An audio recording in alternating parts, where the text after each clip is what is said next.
നമസ്കാരം, ന്യൂസ് അപ്ഡേറ്റ്സിലേക്ക് സ്വാഗതം. ആദ്യം പ്രധാന വാർത്ത.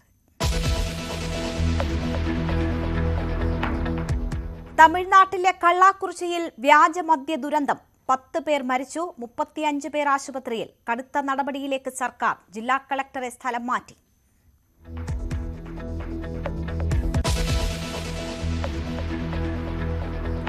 എരഞ്ഞോളി ബോംബ് സ്ഫോടനത്തിൽ സഭയ്ക്കകത്തും പുറത്തും വാക്പോര്. പഴയ ചരിത്രം നോക്കിയാൽ തുടക്കമറിയാമെന്ന് മുഖ്യമന്ത്രി. രാഘവൻ ചെറിയൊരു ബാഗ് ഇങ്ങനെ തൂക്കിപ്പിടിക്കുന്ന ബാഗില്ലേ, ആ ബാഗിൽ ബോംബ് വിട്ട് വന്ന് അതിൽ നിന്ന് ബോംബെടുത്ത് എറിയായിരുന്നു. ബഹുമാനപ്പെട്ട അംഗത്തിന് അത് അറിയാതിരിക്കാൻ വഴിയില്ലായിരുന്നു. അവിടെ നിന്നാണല്ലോ തുടക്കം. പരിഹസിച്ച് വി ഡി സതീശൻ. സർക്കാർ ഇപ്പോൾ ഒരു കാര്യം ചെയ്യണം. സ്റ്റീൽ പാത്രങ്ങൾ കണ്ടാൽ അത് പ്രത്യേക സാഹചര്യത്തിൽ തുറന്നു നോക്കരുത് എന്നൊരു നിർദ്ദേശം കൂടി കേരളത്തിലെ കണ്ണൂരിലെ ജനങ്ങൾക്ക് കൊടുക്കണം. വിവാദ പരാമർശവുമായി കെ സുധാകരൻ.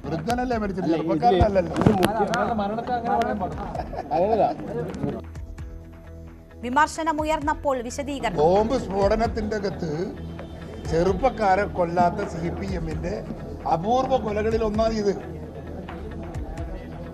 അത് മെച്ചെന്നല്ലാണ്ട് എന്താ പറയേണ്ടത്? മുഖ്യമന്ത്രിക്ക് അധിക്ഷേപം. ആണത്തുണ്ടോ പിണറായി വിജയന് പറയാൻ? അവൻ വെട്ടിക്കൊന്ന ആളെത്രയാ, അവൻ വെടിവെച്ച് കൊന്ന ആളെത്രയാ, അവൻ ബോംബെറിഞ്ഞ് കൊന്ന ആളെത്രയാ? പറയണ ആളുകളെ പേര് ഇനിയും. മത്സരിക്കുന്ന കാലം മുതൽ, സ്കൂളിൽ പഠിക്കുന്ന കാലം മുതൽ വെട്ടാനും കുത്താനും തുടങ്ങിയതല്ലേ പിണറായി വിജയൻ?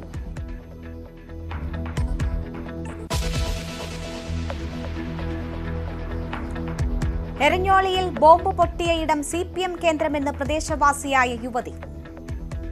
5 വർഷം മുമ്പേ ഞങ്ങളുടെ ഈ വീട് വാടക കൊടുത്തു പോയിട്ടുണ്ട്. അപ്പോഴേ ഇതുണ്ട്. ഇപ്പൊ ഒരാൾ മരിച്ചുകൊണ്ട് ഇത് വെളിയിൽ വന്നു. ഇത് പിന്നെ ഇങ്ങനെ തന്നെ. ഒരു ഹബ്ബാണ് ഇവരുടെ. എവിടെയാണത്? അത് ഇതിന്റെ അടുത്തായിരുന്നു ആളൊഴിഞ്ഞ വീടുകളെല്ലാം ഹബ്ബാണ് ഇവരുടെ. ബോംബ് നിർമ്മാണം CPM നേതാക്കളുടെ അറിവോടെയെന്ന് BJP.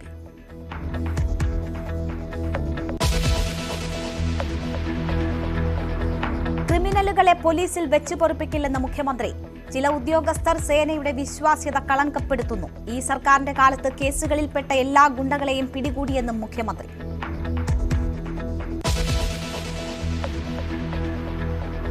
മുഖ്യമന്ത്രിയുടെ ശൈലിയും തെരഞ്ഞെടുപ്പ് തോൽവിക്ക് കാരണമായെന്ന് വിമർശനം. നേതാക്കളുടെ പെരുമാറ്റം ജനങ്ങളെ പാർട്ടിയിൽ നിന്ന് അകറ്റി. ഭരണവിരുദ്ധ വികാരമുണ്ടായെന്നും സംസ്ഥാന സമിതിയിൽ സെക്രട്ടറി അവതരിപ്പിച്ച റിപ്പോർട്ട്.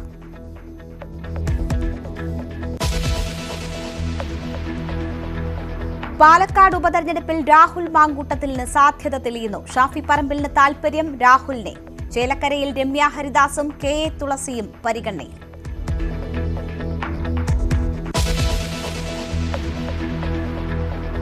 പെരിയാറിലെ മത്സ്യക്കുരുതിക്ക് കാരണം സൾഫൈഡും അമോണിയയും തന്നെ.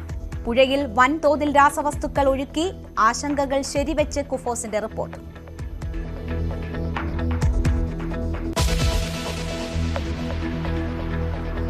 പന്തീരാങ്കാവ് കേസിൽ ഇനി നിർണായകം സർക്കാർ നിലപാട്. FIR റദ്ദാക്കണമെന്ന രാഹുലിന്റെ ഹർജിയിൽ നിലപാട് തേടി ഹൈക്കോടതി. അന്വേഷണ സംഘത്തിന്റെ മറുപടിയോടെ കേസ് അവസാനിക്കുമെന്ന് പ്രതിഭാഗം.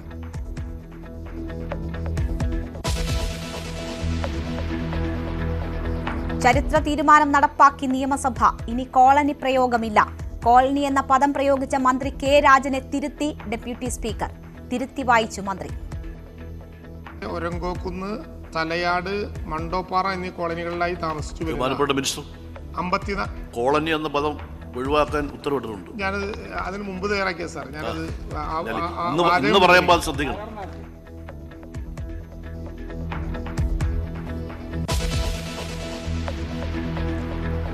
മോഹൻലാൽ വീണ്ടും അമ്മ പ്രസിഡന്റ്. എതിരില്ലാതെ ജയം 3ാം തവണ. ഉണ്ണി മുകുന്ദൻ ട്രഷറർ. ഇടവേള ബാബുവിന് പകരക്കാരെ കണ്ടെത്താൻ ജനറൽ സെക്രട്ടറി സ്ഥാനത്തേക്ക് മത്സരം.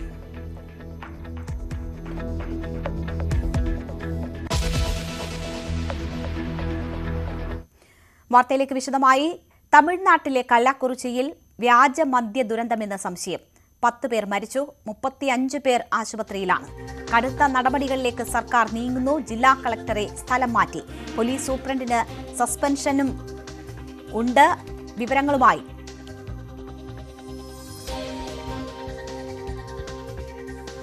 രാജേഷ് നമുക്കൊപ്പം ചേരുകയാണ്. രാജേഷ്, ദുഃഖകരമായ സംഭവമാണ്. 10 മരണം സ്ഥിരീകരിച്ചിരിക്കുന്നു. എന്താണ് നമുക്ക് ലഭ്യമാകുന്ന വിവരങ്ങൾ? ഇവിടെ 10 പേര് മരിച്ചിട്ടുണ്ട്. ഇപ്പോൾ കളക്ടർക്ക് മോശമായിരിക്കണ്.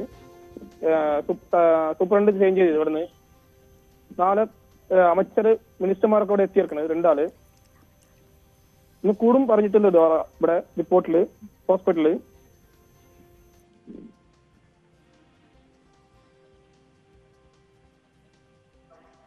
ഹലോ, വ്യാജമദ്യ ദുരന്തം എന്നത് സ്ഥിരീകരിച്ചിട്ടുണ്ടോ? പറഞ്ഞു. ഇവിടെ 10 കൂടി പ്രാജപത്രം കൂടിയിട്ട് പ്രശ്നം ഇവിടെ. ഈ ആശുപത്രിയിൽ ഉള്ളവരുടെ നില സംബന്ധിച്ച് എന്താണ് മനസ്സിലാവുന്നത്? 35 ആളുണ്ട് ഹോസ്പിറ്റലില്. മറിച്ചത് 10 പേര് കൂടിയുണ്ട് ഇപ്പോ. ഈ ആശുപത്രിയിൽ ഉള്ളവരുടെ നില എങ്ങനെയാണ്? ICUലാണ് എല്ലാവരും. എന്താ അറിയില്ല, പറയാൻ പറ്റില്ല. ഡോക്ടർ റിപ്പോർട്ട് ചെയ്തു തരും. കുറച്ചായിട്ട് ഒരു മണിക്കൂർ നമ്മൾ റിപ്പോർട്ട് ചെയ്തരാം, റിട്ടേൺ ചെയ്തരാം. ഈ എല്ലാവരും ഈ കല്ലാക്കുറിച്ചി മേഖലയിൽ പെട്ടവർ തന്നെയാണോ? കള്ളക്കുറിച്ചി ആളാണ്. ഇപ്പോ വലിയ രാഷ്ട്രീയ വിവാദമായി കൂടി ഇത് മാറുന്നുണ്ട് എന്നാണ് മനസ്സിലാകുന്നത്. BJP അതിശക്തമായ വിമർശനവുമായി രംഗത്ത് വന്നിട്ടുണ്ട്. മന്ത്രി രാജിവെക്കണമെന്ന ആവശ്യം ഉയരുന്നു. സംസ്ഥാന പ്രസിഡന്റ് K അണ്ണാമലയാണ് സംഭവം ഞെട്ടിക്കുന്നതാണെന്നും എക്സൈസ് മന്ത്രി ഉത്തരവാദിത്തം ഏറ്റെടുത്ത് രാജിവെക്കണമെന്നും ആവശ്യപ്പെട്ടിരിക്കുന്നത്. അപ്പോൾ സർക്കാരും നടപടികൾ കടുപ്പിക്കുകയാണ്. കളക്ടറെ സ്ഥലം മാറ്റിയിരിക്കുന്നു, ഒരു ഉദ്യോഗസ്ഥന് സസ്പെൻഷൻ ഉൾപ്പെടെ എടുക്കുകയും ചെയ്തിരിക്കുന്നു. ഒരു രാഷ്ട്രീയ വിവാദം കൂടിയുണ്ടോ ഇതിൽ? ഇതിലുണ്ട് ഇപ്പോ മാഡം. ഇവിടെ നിന്ന് കളക്ടറെ മാറ്റിയത് കാരണം കൂടിയേക്കണം ഇപ്പോ. ഓക്കെ, വളരെ നന്ദി രാജേഷ് ഞങ്ങളോട് സഹകരിച്ചതിന്. എന്തായാലും മരണസംഖ്യ ഉയരുമെന്ന സംശയമുണ്ട്. 35 പേർ ആശുപത്രിയിലാണ്, അവർ ICUവിലാണ് എന്നതാണ് വിവരം. വളരെ ഇന്നലെ രാത്രിയാണ് ഈ സംഭവം ഉണ്ടാകുന്നത്. ജോലിയൊക്കെ കഴിഞ്ഞ് എത്തിയ സാധാരണക്കാരായ മനുഷ്യരാണ്. അവർ ഈ മദ്യം മേടിച്ചു കഴിച്ചു. അവർക്ക് പലതരത്തിലുള്ള അസ്വസ്ഥതകൾ ഉണ്ടാവുകയായിരുന്നു. അങ്ങനെ ഛർദിയും വയറിളക്കവും മറ്റ് അസ്വസ്ഥതകളും കാഴ്ച പോകുന്നതുമായിട്ടുള്ള സിംറ്റംസോടെയാണ് പലരെയും പല ആശുപത്രികളിലായി പ്രവേശിപ്പിച്ചത്. അതിൽ 10 പേരുടെ മരണം ഇപ്പോൾ സ്ഥിരീകരിച്ചിരിക്കുകയാണ്. 35 പേർ സമാനമായ അസ്വസ്ഥതകൾ പ്രകടിപ്പിച്ച് ആശുപത്രിയിലാണ്. അതിൽ പലരും ICUവിലാണ്. പലരുടെയും നില ഗുരുതരം എന്ന വിവരം കൂടി വരുന്നുണ്ട്. തലകറക്കം, വയറുവേദന, ഛർദി, മനം വിരട്ടൽ, കണ്ണിനുണ്ടായ അസ്വസ്ഥത തുടങ്ങിയവയാണ് ഇതിന്റെ ലക്ഷണങ്ങൾ. എന്തായാലും വ്യാജമദ്യമാണ് എന്ന നിഗമനത്തിലേക്കാണ് എത്തിയിരിക്കുന്നത്. ഇക്കാര്യത്തിൽ വിശദമായ അന്വേഷണങ്ങൾ നടക്കേണ്ടതുണ്ട്. അതിനുശേഷമായിരിക്കും യഥാർത്ഥ കാരണം എന്ത് എന്നത് സംബന്ധിച്ച് വിവരം ലഭിക്കുക. ഒരു കൂട്ടം കൂലിപ്പണിക്കാരായ ഏറ്റവും സാധാരണക്കാരായ മനുഷ്യരാണ് ഈ വ്യാജമദ്യ ദുരന്തത്തിൽ അകപ്പെട്ടിരിക്കുന്നത്. ഇന്നലെ ജോലിയൊക്കെ കഴിഞ്ഞ് ഈ മദ്യം കഴിച്ചവരാണ് അസ്വസ്ഥത അനുഭവപ്പെട്ട് ആശുപത്രിയിൽ. അതിൽ ഒരു കുടുംബത്തിലെ തന്നെ 2-3 പേരുമൊക്കെ ഉൾപ്പെട്ടിട്ടുള്ള സംഭവങ്ങളുണ്ട് എന്നാണ് നമുക്ക് മനസ്സിലാക്കുന്നത്. പ്രായമായവരുണ്ട്. പലതരത്തിലുള്ള അസ്വസ്ഥതകളാണ് ഇവർ പ്രകടിപ്പിച്ചത്. അങ്ങനെ ഇവരെ ആശുപത്രിയിൽ പ്രവേശിപ്പിക്കുകയായിരുന്നു. അതിൽ 10 പേരാണ് ഇതിനോടകം മരിച്ചിരിക്കുന്നത്. 10 പേരുടെ മരണം സ്ഥിരീകരിച്ചിരിക്കുന്നു. 35 പേർ ആശുപത്രിയിൽ ഇപ്പോൾ ചികിത്സയിലുണ്ട്. ഇതിൽ പലരുടെയും നില ഗുരുതരമാണ്. അതുകൊണ്ട് തന്നെ ഒരുപക്ഷെ മരണസംഖ്യ ഉയരുമോ എന്ന സംശയവും നിലനിൽക്കുന്നുണ്ട്. ഇതൊരു വലിയ വിവാദമായി തന്നെ മാറുന്നു എന്ന് വേണം മനസ്സിലാക്കാൻ. BJP ശക്തമായി സർക്കാരിനെതിരെ രംഗത്ത് വന്നിരിക്കുന്നു. ഞെട്ടിപ്പിക്കുന്ന സംഭവമാണ് ഉണ്ടായിരിക്കുന്നത്. എക്സൈസ് മന്ത്രി രാജിവെക്കണം തുടങ്ങിയ ആവശ്യങ്ങളാണ് സംസ്ഥാന അധ്യക്ഷൻ K അണ്ണാമല ഉയർത്തിയിരിക്കുന്നത്. ഇപ്പോൾ നമുക്കൊപ്പം ന്യൂസ് ഡെസ്കിൽ നിന്ന് അപർണ കുറുപ്പ് കൂടി വിവരങ്ങളുമായി ചേരുകയാണ്. അപർണ, ദുഃഖകരമായ സംഭവമാണ് ഉണ്ടായിരിക്കുന്നത്. ഏറ്റവും സാധാരണക്കാരായ മനുഷ്യരാണ് ഈ വ്യാജ മദ്യ ദുരന്തത്തിന് മരണമടഞ്ഞിരിക്കുന്നത് എന്ന വിവരം വരുന്നു. 10 മരണം സ്ഥിരീകരിച്ചിരിക്കുന്നു. ബാക്കി എന്തൊക്കെ വിവരങ്ങളാണ് ലഭിക്കുന്നത്? രേണുക, മരണസംഖ്യ ഉയരുമെന്നുള്ള സംശയമാണ് ഇപ്പോൾ പുറത്ത് വരുന്നത്. 40-ലേറെ പേർ ആശുപത്രിയിലാണെന്ന് വരുന്നു. പ്രാദേശിക മാധ്യമങ്ങൾ റിപ്പോർട്ട് ചെയ്യുന്നത് 10-ലേറെ പേർ മരിച്ചിട്ടുണ്ട് എന്ന രീതിയിലാണ്. ഇത് ഒരു അല്പം സമയം മുമ്പാണ് ഇത് സംഭവിച്ചിരിക്കുന്നത്. കരുണാപുരത്ത് നിന്ന് ഇവർ മദ്യം കഴിച്ചു എന്നുള്ള വിവരമാണ് ഇപ്പോൾ വരുന്നത്. ഈ 40ഓളം പേർ അഡ്മിറ്റ് ചെയ്തിരിക്കുന്നത്, പ്രവേശിപ്പിച്ചിരിക്കുന്നത് കള്ളക്കുറിച്ചി മെഡിക്കൽ കോളേജ്, ഒപ്പം പുതുശ്ശേരി ജിപ്മർ എന്നീ ആശുപത്രികളിലായിട്ടാണ് പ്രവേശിപ്പിച്ചിരിക്കുന്നത്. പലരുടെ ഈ പ്രവേശിപ്പിച്ചിരിക്കുന്ന 40 പേരിൽ പലരുടെയും നില ഗുരുതരമാണ് എന്നുള്ള വിവരങ്ങൾ കൂടിയുണ്ട്. തമിഴ്നാട് ആരോഗ്യമന്ത്രി സുബ്രഹ്മണ്യൻ സംഭവ സ്ഥലത്തേക്ക് പുറപ്പെട്ട ഒരു സാഹചര്യമുണ്ട്. വളരെ പ്രധാനപ്പെട്ട കാര്യമെന്ന് പറയുന്നത് ജില്ലാ ഭരണകൂടം ഈ ഒരു സംഭവം ഉണ്ടായപ്പോൾ, ഈ ഒരു വിഷയം വന്നപ്പോൾ ജില്ലാ ഭരണകൂടം ഏത് തരത്തിൽ ഇടപെട്ടു എന്നുള്ളതാണ്. അതായത് വ്യാജമദ്യ ദുരന്തമാണ് എന്ന് ഔദ്യോഗികമായി സ്ഥിരീകരിക്കാൻ ജില്ലാ കളക്ടർ തയ്യാറായില്ല. ആ തരത്തിലുള്ള വലിയ വിമർശനങ്ങൾ ഉയർന്നുകൊണ്ടിരിക്കുന്ന സാഹചര്യം. ജില്ലാ കളക്ടറുടെ ഭാഗത്തുനിന്ന് ഉണ്ടായ വിശദീകരണം, മരിച്ചവരിൽ ഒരാൾ മദ്യപിക്കുന്ന ആളല്ല, മറ്റ് രണ്ടുപേർ വയറിളക്കത്തെ തുടർന്ന് മരിച്ചു എന്നുമാണ് ജില്ലാ കളക്ടറായിട്ടുള്ള ശ്രാവൺ കുമാർ ഷെഖാവത്ത് അറിയിച്ചത്. അതേസമയം കടുത്ത നടപടിയിലേക്ക് സംസ്ഥാന സർക്കാർ കടന്നിരിക്കുന്നു. ജില്ലാ കളക്ടറെ സ്ഥലം മാറ്റിക്കൊണ്ട് തന്നെ ആ നടപടിക്ക് തുടക്കമിട്ടിരിക്കുകയാണ്. അതായത് കൃത്യമായിട്ടുള്ള ഒരു വീഴ്ച, ഇങ്ങനെ ഒരു മദ്യ ദുരന്തം ഉണ്ടായതിനു ശേഷം നടപടികളിലേക്ക് കടന്നില്ല ജില്ലാ ഭരണകൂടം എന്നുള്ളൊരു വിമർശനം ഉൾക്കൊണ്ടുകൊണ്ട് തന്നെ അങ്ങനെ ഒരു നടപടിയിലേക്ക് സംസ്ഥാന സർക്കാർ കടന്നിരിക്കുന്നു. ജില്ലാ കളക്ടറെ സ്ഥലം മാറ്റിയിരിക്കുന്നു. ഒപ്പം പോലീസ് സൂപ്രണ്ടിന് അന്വേഷണ വിധേയമായി സസ്പെൻഡ് ചെയ്തിട്ടുണ്ട് എന്ന വിവരം കൂടി. പോലീസ് സൂപ്രണ്ടായിട്ടുള്ള സമയ് സിംഗ് മീണയാണ് സസ്പെൻഡ് ചെയ്യാനും തമിഴ്നാട് മുഖ്യമന്ത്രി MK സ്റ്റാലിൻ തന്നെ നേരിട്ടാണ് ഉത്തരവിട്ടിരിക്കുന്നത്. ഇതിനകത്ത് CBCID അന്വേഷണം നടത്തണമെന്നും മുഖ്യമന്ത്രി ഉത്തരവിട്ടിരിക്കുന്നു. പ്രധാനപ്പെട്ട മന്ത്രിസഭാ അംഗങ്ങളടക്കം ജനപ്രതിനിധികളടക്കം ഇപ്പോൾ കള്ളക്കുറിശ്ശിയിലേക്ക് പൊക്കൊണ്ടിരിക്കുന്ന ഒരു സാഹചര്യമാണ്. മുഖ്യമന്ത്രി MK സ്റ്റാലിൻ തന്നെ നേരിട്ട് ഇവരുടെ ഈ ദുരന്തത്തിന് ഇരയായവരുടെ ബന്ധുക്കളെ കാണും എന്നുള്ള വിവരങ്ങൾ കൂടി പ്രാദേശിക മാധ്യമങ്ങൾ റിപ്പോർട്ട് ചെയ്യുന്നുണ്ട്. ഏതായാലും വലിയ തരത്തിലുള്ള ഒരു സംഖ്യയിലേക്ക്, മരണസംഖ്യയിലേക്ക് ഇത് കടക്കുമെന്നുള്ള വിവരങ്ങളാണ് വന്നുകൊണ്ടിരിക്കുന്നത്. ഏതായാലും വ്യാജമദ്യം വിറ്റു എന്ന് പറയുന്ന ഗോവിന്ദരാജ് എന്നയാളെ പോലീസ് അറസ്റ്റ് ചെയ്തു. ഇയാളിൽ നിന്ന് 200ഓളം ലിറ്റർ മദ്യമാണ് കണ്ടെടുത്തത്. മെഥനോളിന്റെ അംശം ഈ മദ്യത്തിൽ ഉണ്ട് എന്ന് പോലീസിന്റെ സ്ഥിരീകരണവും വന്നിട്ടുണ്ട്. വലിയ രീതിയിൽ പ്രതിപക്ഷവും വിമർശനമായി ഉന്നയിക്കുന്നു. സർക്കാർ വ്യാജമദ്യം സംസ്ഥാനത്ത് ഒഴുകുന്നത് തടയുന്നതിൽ സർക്കാർ വലിയ പരാജയമാണെന്ന് BJPയുടെ സംസ്ഥാന അധ്യക്ഷൻ അണ്ണാമലൈ തന്നെ ആരോപിച്ച് രംഗത്തെത്തിയിരിക്കുന്ന ഒരു സാഹചര്യം. ഏതായാലും ഉറപ്പാണ് വരും മണിക്കൂറുകളിൽ കൂടുതൽ നടപടിയിലേക്ക് സംസ്ഥാന സർക്കാർ, തമിഴ്നാട് സർക്കാർ കടക്കുന്ന സാഹചര്യത്തിൽ ഉറ്റുനോക്കുന്ന, വളരെ ആശങ്കയോടുകൂടി നമ്മൾ നോക്കുന്നത് ആശുപത്രികളിലേക്കാണ്. കാരണം മരണസംഖ്യ ഉയരുമെന്നും ഇപ്പോൾ ഉള്ള മരണസംഖ്യ ഉയരാനുള്ള സാധ്യതയുണ്ടെന്നും പ്രാദേശിക മാധ്യമങ്ങൾ റിപ്പോർട്ട് ചെയ്തൊരു സാഹചര്യം കൂടിയാണുള്ളത്. രേണുക, തീർച്ചയായും കൂലിപ്പണിക്കാരായ സാധാരണക്കാരായ മനുഷ്യനാണ് ഈ വ്യാജമദ്യ ദുരന്തത്തിനിരയായിരിക്കുന്നത് എന്നതാണ് ഏറ്റവും ദുഃഖകരമായ കാര്യം. ഇന്നലെ വൈകുന്നേരത്തോടു കൂടിയാണ് ഈ വ്യാജമദ്യം കഴിച്ച പലരെയും അസ്വസ്ഥതകളോടെ ആശുപത്രിയിൽ പ്രവേശിപ്പിക്കുന്നത്. ഇന്നലെ വൈകുന്നേരമാണ് ഇവർ മദ്യം കഴിച്ചത്. അതിനുശേഷം പല സമയത്തായി പല അസ്വസ്ഥതകളോടുകൂടിയാണ് ഇവരെ ആശുപത്രിയിൽ പ്രവേശിപ്പിച്ചിരുന്നത്. അതിൽ 10 പേരുടെ മരണം സ്ഥിരീകരിച്ചിരിക്കുന്നു.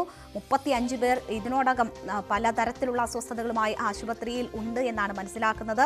തലകറക്കവും ഛർദിയും മറ്റുമൊക്കെയായാണ് ഇവരെ ആശുപത്രിയിൽ പ്രവേശിപ്പിച്ചിരിക്കുന്നത്. അതേസമയം കൂടുതൽ പരിശോധനകൾക്ക് ശേഷം മാത്രമേ വ്യാജമദ്യ ദുരന്തം തന്നെയാണോ ഇത് എന്ന കാര്യം സ്ഥിരീകരിക്കാൻ എന്നാണ് ആശുപത്രി അധികൃതർ ഉൾപ്പെടെയുള്ളവർ പറയുന്നത്. അത്തരം പരിശോധനകൾ പുരോഗമിക്കുകയാണ്. അതിന്റെ റിസൾട്ട് ലഭിച്ചാൽ മാത്രമേ അത്തരമൊരു സ്ഥിരീകരണം ഉണ്ടാകൂ. പക്ഷേ ഇതിനോടകം വ്യാജമദ്യ ദുരന്തം എന്ന പ്രാഥമിക നിഗമനത്തിന്റെ അടിസ്ഥാനത്തിൽ ഉള്ള നടപടികളിലേക്കാണ് സർക്കാർ ഉൾപ്പെടെ നീങ്ങിയിരിക്കുന്നത്. ചില നടപടികളിലേക്കും സർക്കാർ നീങ്ങിയിട്ടുണ്ട്. കളക്ടറെ സ്ഥലം മാറ്റിയിരിക്കുന്നു, ശ്രാവൺ കുമാറിനെ സ്ഥലം മാറ്റിയിരിക്കുന്നു. സ്ഥലം SP-യെയും പോലീസ് ലഹരി വിരുദ്ധ വിഭാഗത്തിലെ മുഴുവൻ ഉദ്യോഗസ്ഥരെയും സസ്പെൻഡ് ചെയ്യുകയും ചെയ്തിരിക്കുന്നു. മാത്രവുമല്ല, അന്വേഷണം ഈ സംഭവത്തിൽ എന്താണ് യഥാർത്ഥത്തിൽ ഉണ്ടായത് എന്ന കാര്യത്തിൽ വിശദമായ അന്വേഷണത്തിന് ഉത്തരവിട്ടിട്ടുണ്ട്. CBCIDക്ക് സർക്കാർ അന്വേഷണം കൈമാറാനുള്ള ഉത്തരവും സംസ്ഥാന സർക്കാർ ഇട്ടിരിക്കുകയാണ്. എന്തായാലും ശക്തമായ നടപടികളിലേക്ക് സർക്കാർ നീങ്ങുന്നു. 10 മരണം ഇതിനോടകം സ്ഥിരീകരിച്ചിരിക്കുന്നു. മരണസംഖ്യ ഉയരും എന്ന ആശങ്ക നിലനിൽക്കുന്നു. അതേസമയം പ്രതിപക്ഷം ആരോപണങ്ങളുമായി രംഗത്തെത്തുന്നു. അണ്ണാമലൈ മാധ്യമങ്ങളെ കണ്ടിരുന്നു. സർക്കാരിന് വലിയ വീഴ്ചയുണ്ടായിരിക്കുന്നു. ഞെട്ടിപ്പിക്കുന്ന സംഭവമാണ് സംസ്ഥാനത്ത് സംഭവിച്ചിരിക്കുന്നത്. വ്യാജമദ്യം ഒഴുകുന്നു. എക്സൈസ് മന്ത്രി ഇതിന്റെ ഉത്തരവാദിത്തങ്ങൾ ഏറ്റെടുത്തുകൊണ്ട് രാജിവെക്കണം എന്ന ആവശ്യമാണ് അണ്ണാമലൈ BJP സംസ്ഥാന അധ്യക്ഷൻ മുന്നോട്ട് വെച്ചത്. അപർണ കുറിപ്പ് തുടരുന്നുണ്ട്. അപർണ, കള്ളാക്കുറിച്ചി മേഖലയിൽ തന്നെ ഉള്ളവരാണ് ഇവരെന്നാണ് നമ്മളോട് നേരത്തെ രാജേഷ് പറഞ്ഞത്. വളരെ സാധാരണക്കാരായ മനുഷ്യരൊക്കെയാണ്. ഏതെങ്കിലും തരത്തിലുള്ള സഹായധനം പ്രഖ്യാപിച്ചിട്ടുണ്ടോ? എന്താണ് സംഭവിച്ചതെന്ന് ഉൾപ്പെടെയുള്ള കാര്യങ്ങളിൽ കൂടുതൽ അന്വേഷണം ആവശ്യമാണ്. എന്തെങ്കിലും സഹായധനം സർക്കാർ പ്രഖ്യാപിച്ചിട്ടുണ്ടോ? ഇവരുടെ ചികിത്സ ഉറപ്പാക്കുന്നതിനൊക്കെ ആവശ്യമായ നടപടികൾ അതൊക്കെ എങ്ങനെയാണ്? തീർച്ചയായിട്ടും രേണു, MK സ്റ്റാലിൻ നേരിട്ട് തന്നെ ഈ ഇരകളായവരുടെ കുടുംബാംഗങ്ങളെ നാളെ സന്ദർശിക്കുമെന്നുള്ള ഒരു വിവരം പുറത്തു വരുന്നുണ്ട്. ആരോഗ്യമന്ത്രി ഇപ്പോൾ തന്നെ കള്ളക്കുറിശ്ശിയിലേക്ക് പുറപ്പെട്ടിരിക്കുന്നു. അല്പസമയത്തിനുള്ളിൽ തന്നെ കള്ളക്കുറിശ്ശിയിൽ എത്തും. മറ്റ് ജനപ്രതിനിധികളുമുണ്ട്. ചികിത്സ ഉറപ്പാക്കുന്നതോടൊപ്പം തന്നെ എല്ലാവരെയും നേരിട്ട് കണ്ടുകൊണ്ട് തന്നെ ഈ വിഷയങ്ങൾ ഉള്ള ആശങ്ക പരിഹരിക്കാനുള്ള നടപടിയിലേക്ക് കടക്കുമെന്ന് MK സ്റ്റാലിൻ പറഞ്ഞിരിക്കുന്നു. നേരത്തെ നമ്മൾ ഈ പറഞ്ഞതുപോലെ തന്നെ ഇത് വ്യാജമദ്യ ദുരന്തമാണോ അല്ലയോ എന്ന കാര്യത്തിൽ ചില സംശയങ്ങൾ ആദ്യ മണിക്കൂറുകളിൽ നിന്നിരുന്നു. അത് പ്രധാനമായിട്ടും ജില്ലാ ഭരണകൂടം ഈ വിഷയവുമായി ബന്ധപ്പെട്ട് പുറപ്പെടുവിച്ച പ്രസ്താവനകൾ കൊണ്ടാണ്. മരണകാരണം പരിശോധിക്കേണ്ടിയിരിക്കുന്നു എന്നായിരുന്നു ജില്ലാ കളക്ടർ ശ്രാവൺ കുമാർ അറിയിച്ചത്. കാരണം ഇതിൽ വ്യാജമദ്യം കഴിച്ചതിന് ശേഷം വീട്ടിൽ വെച്ചാണ് 3 പേർ മരിക്കുന്നത്. അതിൽ ഒരാൾക്ക് വയറുവേദന ഉണ്ടാകുന്നു, മറ്റൊരാൾക്ക് അപസ്മാരമുണ്ടാകുന്നു, പിന്നെ ഒരാൾ പ്രായാധിക്യമുള്ള ഒരാൾ കൂടിയായിരുന്നു. അതുകൊണ്ട് തന്നെ ഇത് മുഴുവൻ പരിശോധിച്ച ശേഷമേ അറിയാൻ കഴിയുള്ളൂ എന്നൊരു പ്രസ്താവനയിലേക്ക് ജില്ലാ ഭരണകൂടം പോയി. എന്നാൽ അതല്ല, വ്യാജമദ്യം തന്നെയാണ് കാരണം എന്നുള്ള നിലപാടിലേക്ക് സംസ്ഥാന സർക്കാർ കടന്നിരിക്കുന്നു എന്ന് തന്നെയാണ് മുഖ്യമന്ത്രി തന്നെ നേരിട്ട് നിർദ്ദേശിച്ചിരിക്കുന്നതനുസരിച്ച് കളക്ടറെ സ്ഥലം മാറ്റാനും ഒപ്പം പോലീസ് സൂപ്രണ്ടിന് സസ്പെൻഷൻ നൽകിയുള്ള നടപടിയിലൂടെ നമ്മൾ മനസ്സിലാക്കേണ്ടത്. ഏതായാലും ഒരു കാര്യം ഉറപ്പാണ്, CBCID അന്വേഷണം പ്രഖ്യാപിച്ചതിലൂടെ ഈ ഒരു സംഭവത്തിൽ മാത്രമല്ല, തമിഴ്നാട്ടിൽ വ്യാജമദ്യം ഒഴുക്കുന്ന ഒരു മാഫിയ ശക്തമാണ് എന്ന തരത്തിലുള്ള വിമർശനങ്ങൾ പ്രതിപക്ഷത്തിന്റെ ഭാഗത്തുനിന്ന് സജീവമായിരുന്നു. ആ വിഷയം കൂടി കൃത്യമായി അന്വേഷിക്കുന്നതായിരിക്കും ഈ വിഷയം. കുറ്റക്കാരാരായാലും യാതൊരു തരത്തിലും രക്ഷപ്പെടുകയില്ല, ശിക്ഷാ നടപടികളിലൂടെ കടന്നു പോകേണ്ടി വരുമെന്ന് ആവർത്തിച്ച് പറയുന്നുണ്ട് മന്ത്രിമാരും ജനപ്രതിനിധികളും. അതുകൊണ്ട് തന്നെ ഏത് തരത്തിലാണ് സഹായധനം പ്രഖ്യാപിക്കുക എന്നറിയില്ല. പക്ഷേ MK സ്റ്റാലിൻ ഏതായാലും വരും മണിക്കൂറുകളിൽ മിക്കവാറും നാളെ തന്നെ സംഭവ സ്ഥലത്ത് എത്തും എന്നുള്ള റിപ്പോർട്ടുകൾ ഇപ്പോൾ പ്രാദേശിക മാധ്യമങ്ങൾ നൽകുന്നു. അങ്ങനെയാണെങ്കിൽ അവിടെ വെച്ച് ഈ ഇരകളുടെ കുടുംബങ്ങളുടെ മുന്നിൽ വെച്ച് തന്നെയായിരിക്കും മുഖ്യമന്ത്രി സഹായധനം പ്രഖ്യാപിക്കുക. രേണുക, അപർണ കുറുപ്പാണ് വാർത്തയുടെ വിശദാംശങ്ങൾ നൽകിയത്. എന്തായാലും 10 മരണം ഇതിനോടകം സ്ഥിരീകരിച്ചിരിക്കുന്നു. നിരവധി പേർ പരിക്കേറ്റ് ചികിത്സയിലുണ്ട്, വലിയ രീതിയിലുള്ള അസ്വസ്ഥതകളോടെ ചികിത്സയിലുണ്ട്. മരണസംഖ്യ ഉയരാനുള്ള സാധ്യതയുണ്ട് എന്ന തരത്തിലുള്ള റിപ്പോർട്ടുകൾ കൂടി വരുന്നു.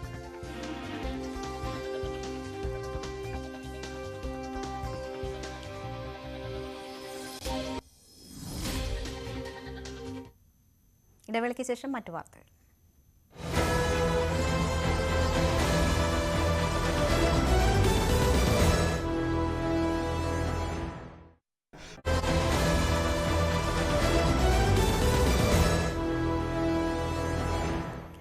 വാർത്തകൾ തുടരുന്നു. തലശ്ശേരി എരഞ്ഞോളിയിൽ ബോംബ് സ്ഫോടനത്തിൽ വൃദ്ധൻ കൊല്ലപ്പെട്ട പ്രദേശം CPM കേന്ദ്രമാണെന്ന് പ്രദേശവാസിയായ യുവതി. CPMകാരുടെ ഹബ്ബാണ് ഇവിടം. പേടിച്ചിട്ടാണ് ആരും ഒന്നും പറയാത്തത്. നാളെ എന്റെ വീടിനും അവർ ബോംബ് എറിയുമായിരിക്കും. സഹി കെട്ടിട്ടാണ് പറയുന്നതെന്നും സ്റ്റീൽ ബോംബ് പൊട്ടിത്തെറിച്ച് മരിച്ച വേലായുധന്റെ അയൽവാസിയായ സീന എന്ന യുവതി പറഞ്ഞു. ജീവിക്കണം, അത്രയും നമ്മൾ പറയുന്നുള്ളൂ. നമുക്ക് ബോംബ് പൊട്ടി മരിക്കാൻ ആഗ്രഹമില്ല. അപ്പൊ നമുക്ക് നിങ്ങൾ ദയവ് ചെയ്ത് എന്തെങ്കിലും ചെയ്തുതരാം. ഇവിടെ എല്ലാവർക്കും അറിയാം സത്യമായ കാര്യമാണ്. പക്ഷെ എല്ലാവരും ഭയന്നിട്ട് ഈ വീട് ഞങ്ങള് വാടക കൊടുത്തിട്ടുണ്ടായിരുന്നു ഒരു 10-15 വർഷം മുമ്പ്. അപ്പൊ ഈ വാടക കൊടുത്തിട്ട് വാടകക്കാരൊക്കെ പേടിച്ചിട്ട് പോയിട്ട് അവർ വന്നാണ് ഇതിന്റെ മുമ്പിൽ ബോംബുണ്ട്, നമുക്ക് പേടിയാവുന്നു.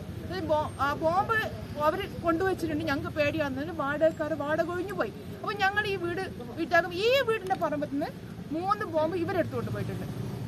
പോലീസിനൊന്നും ഇവർ പറയാൻ ഞങ്ങൾ ഇവിടെയുള്ള ആൾക്കാർ പാർട്ടിക്കാരെടുത്തോണ്ട് പോയിട്ടുണ്ട്. അമ്മ എത്ര കാലം പിടിച്ചേക്കാൻ പറ്റും?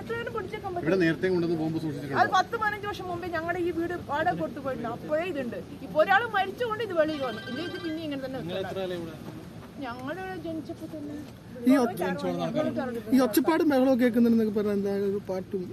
ഓ, ഇവര് ഹബ്ബാണ് ഇവരുടെ. എവിടെയാണത്?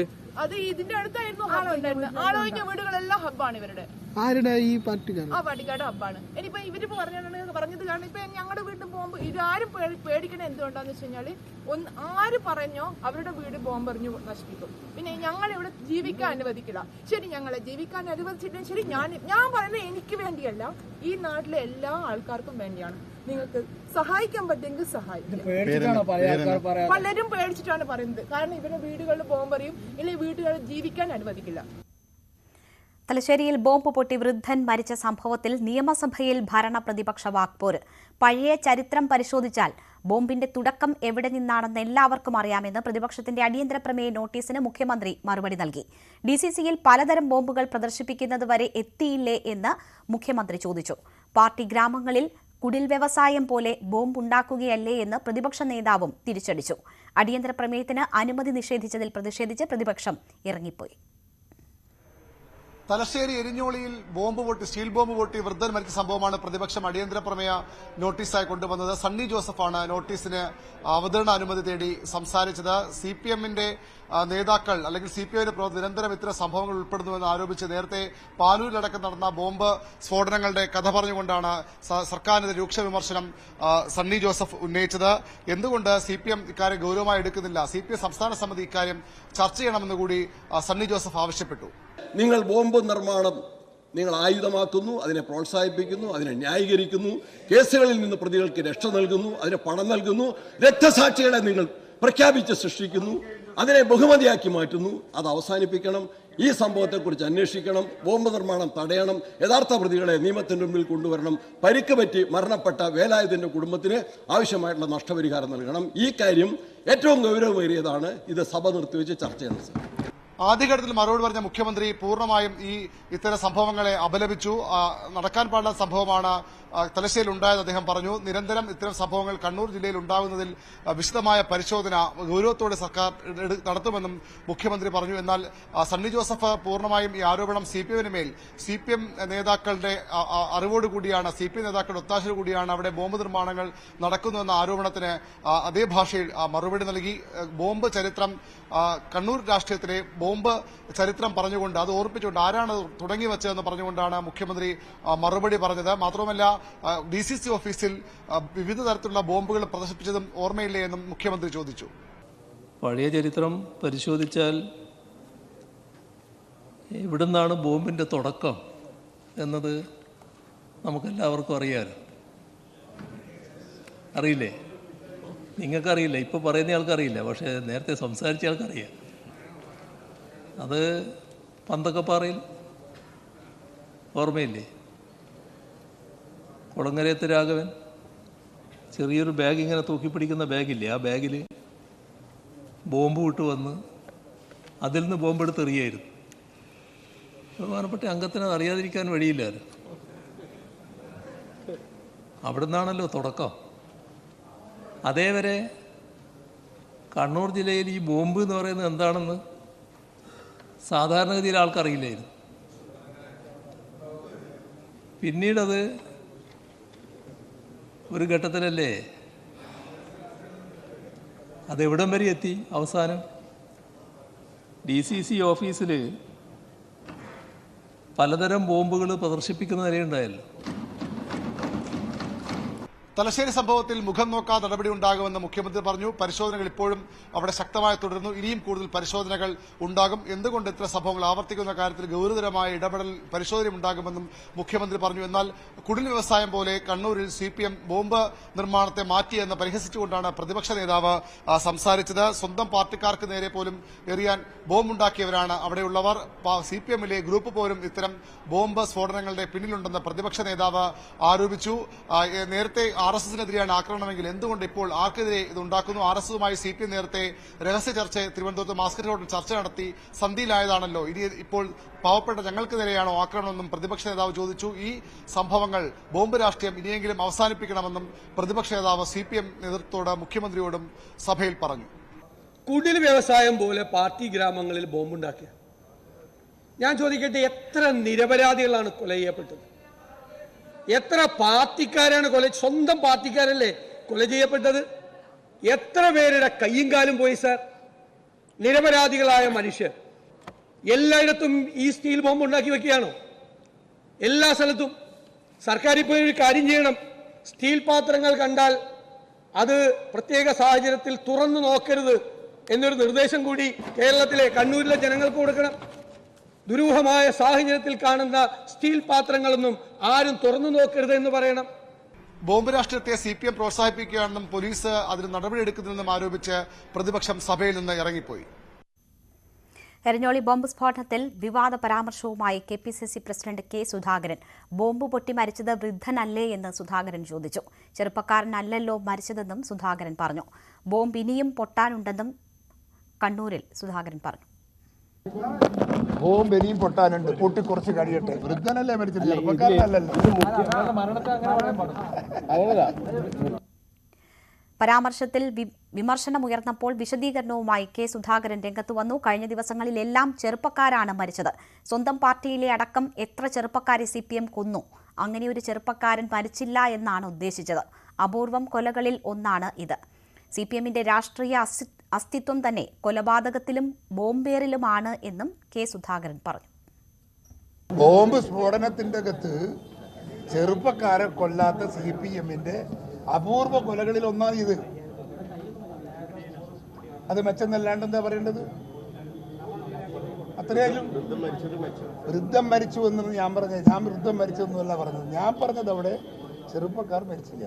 ചെറുപ്പക്കാർ മരിച്ച ഈ കഴിഞ്ഞതെല്ലാം ദിവസങ്ങളിൽ എത്ര ചെറുപ്പക്കാരെ കൊന്നു, എത്ര ചെറുപ്പക്കാരെ CPMക്കാർ കൊന്നു. ഈ സ്വന്തം പാർട്ടിയിലെ പ്രവർത്തക നേതാക്കന്മാരെ അവരെത്ര എണ്ണത്തിന് ബോംബ് പൊട്ടിച്ച് മരിപ്പിച്ചു. അപ്പോൾ ആ കൂട്ടത്തിൽ ഇതങ്ങനെ ഒരു മരണം പോകുമ്പോൾ ചെറുപ്പക്കാർ കുറേ ആളുണ്ട് ജീവിക്കുന്നത്. CPM എന്ന് പറയുന്ന രാഷ്ട്രീയ പാർട്ടിയുടെ രാഷ്ട്രീയ അസ്തിത്വം തന്നെ ഈ പറയുന്ന അക്രമത്തിലും കൊലപാതകത്തിലുമാണ്. അതിലൊന്ന് ബോംബേറാണ്. ഏറ്റവും കൂടുതൽ ബോംബ്. ഞാൻ ചോദിക്കുന്ന അവർ ആ പാർട്ടി ഓഫീസിൽ ബോംബ് കെട്ടാത്ത സ്ഥലം എവിടെയാണ്? ബോംബ് എറിയാത്ത സ്ഥലം എവിടെയാണ്? എത്ര ആയിരക്കണക്കിന് ചെറുപ്പക്കാരെ അവർ ബോംബെറിഞ്ഞ് കൊന്നിട്ടുണ്ട്. CPMന്റെ ആളുകൾ തന്നെ CPMമാർ ബോംബെറിഞ്ഞ് കൊന്നിട്ടില്ലേ? മുഖ്യമന്ത്രിയുടെ സഭയിലെ പരാമർശത്തെ രൂക്ഷമായി വിമർശിച്ച് കെ സുധാകരൻ. കോൺഗ്രസ് ആരെയും ബോംബെറിഞ്ഞ് കൊന്നിട്ടില്ല എന്നും കെ സുധാകരൻ പറഞ്ഞു. ആണത്തുണ്ടോ പിണറായി വിജയന് പറയാൻ? അവൻ വെട്ടിക്കൊന്ന ആളെത്രയാ? അവൻ വെടിവെച്ച് കൊന്ന ആളെത്രയാ? അവൻ ബോംബെറിഞ്ഞ് കൊന്ന ആളെത്രയാ? പറയണ ആളുകളെ പേര് ഇനിയും? മത്സരിക്കുന്ന കാലം മുതൽ, സ്കൂളിൽ പഠിക്കുന്ന കാലം മുതൽ വെട്ടാനും കുത്താനും തുടങ്ങിയതല്ലേ പിണറായി വിജയൻ? എത്ര ആളുകളെ കൊന്നു? കെ സുധാകരൻ ആ റെക്കോർഡില്ല. മനസ്സിലായോ? DCC ഓഫീസിൽ ബോംബ്, ആ DCC ഓഫീസിൽ വന്ന് സെർച്ച് ചെയ്ത് പോലീസുകാർ കൊണ്ടുവന്ന് CPMന്റെ ഓഫീസിൽ നിന്ന് ബോംബ് പിടിച്ചിട്ടുണ്ട്. ഞങ്ങളുടെ ഓഫീസിൽ എവിടുന്ന ബോംബ് പിടിച്ചത്? DCC ഓഫീസിൽ നിന്ന് എഴുതാ ബോംബ് പിടിച്ചത്. മുഖ്യമന്ത്രിയാണ് പറയുന്നത്. അതിനാ പറയുന്നത് അത്ര വിവരം കെട്ടവനാണ് മുഖ്യമന്ത്രി. പറഞ്ഞ മനസ്സിലാക്കരുത്. അത്ര വിവരം കെട്ടവനാണ് മുഖ്യമന്ത്രി. കോൺഗ്രസ്സുകാരന്റെ ആ ബോംബ് എറിലൊന്നും ആരും മരിച്ചിട്ടില്ല. ഞങ്ങൾ ആരെയും ബോംബ് എറിച്ചിട്ടില്ല, കൊന്നിട്ടില്ല, ബോംബ് നിർമ്മിച്ചിട്ടില്ല. മനസ്സിലായോ? ഒരിടവേള കൂടി.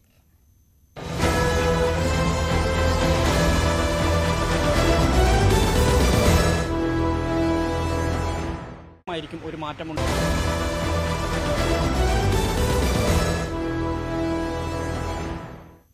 വാർത്തകൾ തുടരുന്നു. ക്രിമിനലുകളെ കേരള പോലീസിൽ വെച്ചു പൊറുപ്പിക്കില്ലെന്ന് മുഖ്യമന്ത്രി. ചില ഉദ്യോഗസ്ഥർ സേനയുടെ വിശ്വാസ്യത കളങ്കപ്പെടുത്തുന്ന പ്രവർത്തികളിൽ ഏർപ്പെടുന്നു. ക്രിമിനൽ വാസനകളുള്ള ഇത്തരം ഉദ്യോഗസ്ഥരെ ഘട്ടം ഘട്ടമായി സേനയിൽ നിന്ന് പുറത്താക്കുന്നതിനുള്ള നടപടികളാണ് സർക്കാർ സ്വീകരിക്കുന്നത്. ക്രിമിനൽ കേസുകളിൽ ഉൾപ്പെട്ടിട്ടുള്ള ഉദ്യോഗസ്ഥർക്കെതിരെ വകുപ്പുതല നടപടികൾ സ്വീകരിക്കുകയാണെന്നും മുഖ്യമന്ത്രി വാർത്താക്കുറിപ്പിൽ അറിയിച്ചു. 1ഉം 2ഉം പിണറായി സർക്കാരുകളുടെ കാലത്ത് നടന്ന ഗുണ്ടാ ആക്രമണങ്ങളിൽ കൊല്ലപ്പെട്ടത് 32 പേരെന്ന് മുഖ്യമന്ത്രി നിയമസഭയിൽ. 212 ഗുണ്ടാ ആക്രമണ കേസുകളാണ് രജിസ്റ്റർ ചെയ്തത്. ആക്രമണങ്ങളിൽ 226 പേർക്ക് പരിക്കേറ്റെന്നും മുഖ്യമന്ത്രി നിയമസഭയിൽ AP അനിൽകുമാറിന്റെ ചോദ്യത്തിനാണ് മുഖ്യമന്ത്രി മറുപടി നൽകിയത്. എല്ലാ കേസുകളിലും പ്രതികളെ പിടികൂടിയെന്നും മുഖ്യമന്ത്രി അറിയിച്ചു. കോടതി ശിക്ഷിച്ചത് 28 പ്രതികളെയെന്നും രേഖ. ലോക്സഭാ തെരഞ്ഞെടുപ്പിലെ തോൽവിയെക്കുറിച്ചുള്ള ചർച്ചകൾ CPMൽ തുടരുന്നു. നേതാക്കളുടെ പെരുമാറ്റം ജനങ്ങളെ പാർട്ടിയിൽ നിന്ന് അകറ്റിയെന്ന സംസ്ഥാന സെക്രട്ടറിയുടെ റിപ്പോർട്ട് സംസ്ഥാന സമിതി ചർച്ച ചെയ്യുന്നുണ്ട്. മുഖ്യമന്ത്രിയുടെ ഭരണവിരുദ്ധ വികാരവും പരാജയത്തിന്റെ കാരണങ്ങളാണെന്ന റിപ്പോർട്ടിന്റെ അടിസ്ഥാനത്തിൽ തെറ്റുതിരുത്തൽ മാർഗരേഖയും ചർച്ചയാകും.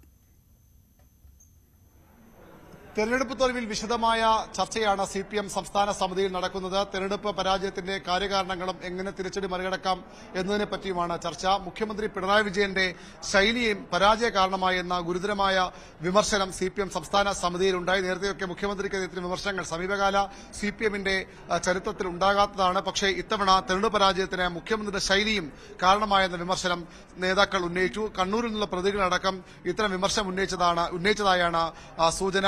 ഭരണവിരുദ്ധ വികാരം സംസ്ഥാനത്തുണ്ടായിരുന്നു. അതുതന്നെയാണ് തെരഞ്ഞെടുപ്പ് തോൽവിയുടെ പ്രധാന കാരണമെന്ന് സംസ്ഥാന സെക്രട്ടറി അവതരിപ്പിച്ച റിപ്പോർട്ടിലുമുണ്ട്. പാർട്ടിയുടെ അടിസ്ഥാന വോട്ട് ബാങ്കായ ഈഴവ സമുദായം അടക്കം പാർട്ടിയിൽ നിന്ന് അകന്നുപോയി. ഇത്ര വലിയ തിരിച്ചടി പാർട്ടി കോട്ടകളിൽ പോലും ഉണ്ടാകാൻ കാരണം അതെന്നാണ് CPM-ന്റെ വിലയിരുത്തൽ. കേഡർ വോട്ടുകളിൽ പോലും ചോർച്ചയുണ്ടായി. പലയിടത്തും കേഡർമാർ വോട്ട് ചെയ്യാതെ വിട്ടുനിന്നു.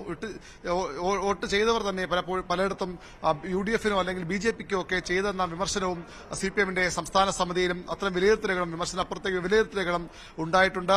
മുഖ്യമന്ത്രിക്കെതിരെ വിമർശനത്തിൽ കൂടുതൽ മുഖ്യമന്ത്രിയെ ലക്ഷ്യമിട്ടുള്ള ഏകപക്ഷീയമായ വിമർശനമായതിന് പകരം എല്ലാ കാരണങ്ങളും ചർച്ച ചെയ്യുന്നതിൽ മുഖ്യമന്ത്രിയുടെ ശൈലിയും പരാജയത്തിന് കാരണമായെന്ന വിമർശനമാണ് പൊതുവിൽ സംസ്ഥാന സമിതിയിൽ ഉയർന്നത്. സംസ്ഥാന സമിതിയിൽ ഇന്നും നാളെയും ചർച്ച തുടരും. തെറ്റുതിരുത്തലിന് വേണ്ടി CPM സംസ്ഥാന സെക്രട്ടറി ഒരു മാർഗരേഖ സംസ്ഥാന സമിതിക്ക് മുമ്പാകെ വയ്ക്കും. അതിൽ സംസ്ഥാന സമിതി കൂടി അഭിപ്രായം കേട്ട ശേഷമാകും തെറ്റുതിരുത്തൽ രേഖയ്ക്ക് അന്തിമ അനുമതി ഇനി അടുത്ത ദിവസം സംസ്ഥാന സെക്രട്ടേറിയറ്റ് നൽകുക. എല്ലാ പരാജയത്തിന്റെ എല്ലാ കാരണങ്ങളും ഇഴകീറി പരിശോധിക്കുന്ന ഒരു ചർച്ച ഉണ്ടാകുമെന്ന് നേരത്തെ തന്നെ CPM-ന്റെ സംസ്ഥാന സെക്രട്ടറി പറഞ്ഞിരുന്നു. എന്നാൽ മുഖ്യമന്ത്രി പറഞ്ഞത് ഈ പരാജയത്തിന്റെ പ്രധാന കാരണങ്ങളിലൊന്ന് മോദി സർക്കാരിനെതിരായ ജനവികാരം അത് UDF അനുകൂലമായി മാറി എന്നുള്ളതാണ്. എന്നാൽ അങ്ങനെയല്ല, ഭരണവിരുദ്ധ വികാരവും സംസ്ഥാനത്തെ സർക്കാരിനെതിരായ സംസ്ഥാനത്തെ പാർട്ടിക്കെതിരായ വികാരവും തെരഞ്ഞെടുപ്പ് തോൽവിക്ക് കാരണമായി എന്ന വിലയിരുത്തലിലേക്കാണ് CPM കടക്കുന്നത്. ഉൾപാർട്ടി ജനാധിപത്യം ഉയർത്തിപ്പിടിക്കുന്ന പാർട്ടിയാണ് CPI എന്ന് ബിനോയ് വിശ്വം. ഏത് ഘടകങ്ങളിലും പാർട്ടിക്ക് ചർച്ചകൾ നടത്താം. ചർച്ചകൾ ഏതെങ്കിലും മാധ്യമങ്ങൾക്ക് ചോർത്തിക്കൊടുക്കുന്നത് നല്ലതല്ല. അവർ ഒറ്റുകാരാണ്.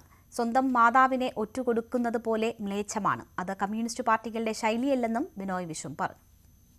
ഒന്നുകിൽ അവർ വെറും പൊങ്ങച്ചത്തിന് വേണ്ടി എന്നെ മറ്റേ മാധ്യമക്കാരെ വിളിച്ചു, അത് നാളെ എന്നെ വിളിക്കണം, അതുകൊണ്ട് അവൻ്റെ വിധിക്ക് വേണ്ടി ഞാൻ എൻ്റെ പാർട്ടിയുടെ എല്ലാ കാര്യവും പറഞ്ഞു കൊടുത്തു. വളരെ വില കുറഞ്ഞ പൊങ്ങച്ചമാണ്. അല്ലെങ്കിൽ അവർ ഒറ്റുകാരായില്ല. സ്വന്തം പാർട്ടിയെ ഒറ്റുകൊടുക്കാൻ മടിക്കാത്ത ഒറ്റുകാർ. അതുമല്ലെങ്കിൽ പണം വാങ്ങിയിട്ട് ഈ നദിഘട്ട പ്രവൃത്തി നടക്കുന്നതായിരിക്കും. ഇത് മൂന്നേ സാധ്യതയുള്ളൂ. അത് മൂന്നായാലും സ്വന്തം മാതാവിനെ ഒറ്റുകൊടുക്കും പോലെ അത് മ്ലേച്ഛമാണ്, അപഹാസ്യമാണ്. കമ്മ്യൂണിസ്റ്റ് പാർട്ടി അതിനെ ഒരിക്കലും മാനിക്കുകയില്ല. കമ്മ്യൂണിസ്റ്റ് പാർട്ടിയുടെ നീതിബോധം പറയുന്നത് അമ്മയെപ്പോലെ പാർട്ടിയെ സ്നേഹിക്കണം, പാർട്ടിയെ ബഹുമാനിക്കണം, പാർട്ടിയെ കാണണമെന്നാണ്. അതറിയാത്തവർ ഇത് ചെയ്യുന്നു. അവരെപ്പറ്റി നിങ്ങൾക്ക് പുച്ഛമുണ്ട്, പുച്ഛം ഞങ്ങൾക്കുമുണ്ട്. അവരുടെ കയ്യിലെ ഒരു കളിപ്പാവയല്ല ഈ പാർട്ടി. ഉപതെരഞ്ഞെടുപ്പിനൊരുങ്ങുന്ന പാലക്കാട് നിയമസഭാ മണ്ഡലത്തിൽ രാഹുൽ മാങ്കൂട്ടത്തിൽ സ്ഥാനാർത്ഥിയാകാൻ സാധ്യത. രാഹുലിനെ സ്ഥാനാർത്ഥിയാക്കാനാണ് ഷാഫി പറമ്പിലിന് താൽപര്യം. ഷാഫിയുടെ അഭിപ്രായത്തിന് കോൺഗ്രസ് വഴങ്ങുമെന്നാണ് സൂചന. ചേലക്കരയിൽ രമ്യ ഹരിദാസ്, KA തുളസി എന്നിവരാണ് പരിഗണനയിൽ. പാലക്കാട് ഉപതെരഞ്ഞെടുപ്പിൽ UDF സ്ഥാനാർത്ഥിയായി പ്രഥമ പരിഗണനയിലുള്ളത് രാഹുൽ മാങ്കൂട്ടത്തിൽ തന്നെയാണ്. രാഹുൽ മാങ്കൂട്ടത്തിലിനെ സ്ഥാനാർത്ഥിയാക്കണം എന്നുള്ളൊരു നിലപാടാണ് ഷാഫി പറമ്പിൽ MP സ്വീകരിച്ചിട്ടുള്ളത്. അതുകൊണ്ട് തന്നെ ഒരു പ്രഥമ പരിഗണന രാഹുൽ മാങ്കൂട്ടത്തിന് നൽകണം എന്നുള്ളൊരു നിലപാടാണുള്ളത്. ഇക്കാര്യത്തിൽ കോൺഗ്രസ് നേതൃത്വത്തിനും എതിർപ്പില്ല എന്നുള്ളതാണ് അറിയാൻ കഴിയുന്നത്.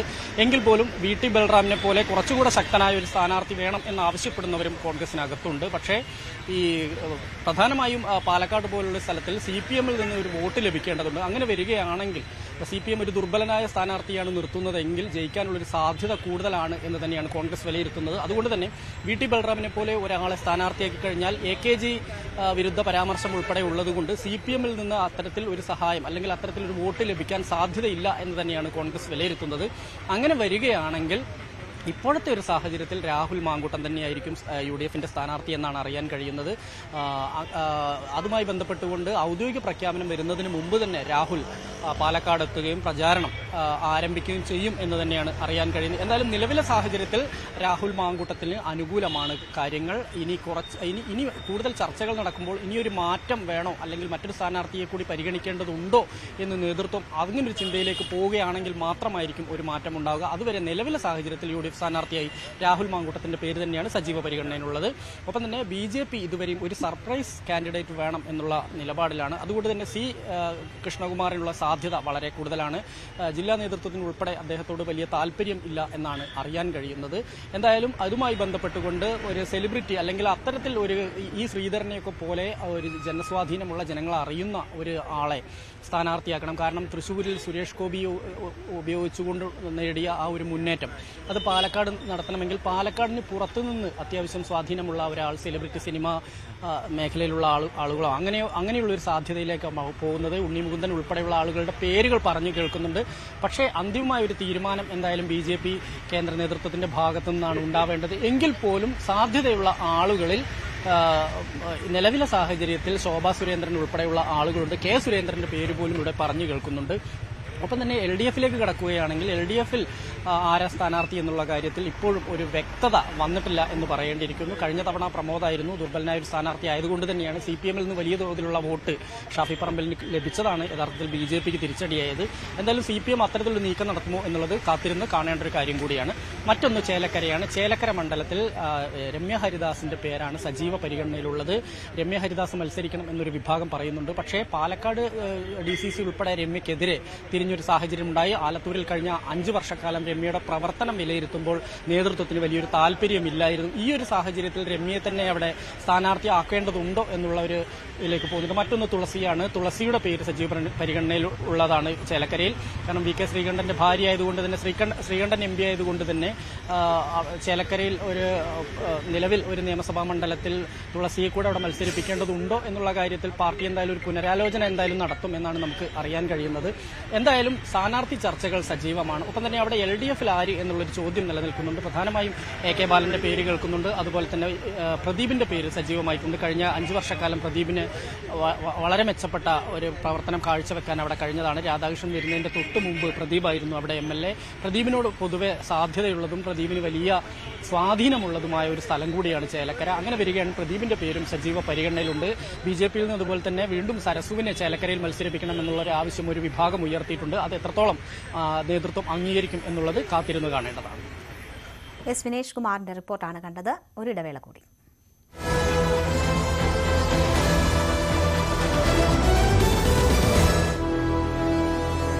അംഗീകരിക്കും എന്നുള്ളത്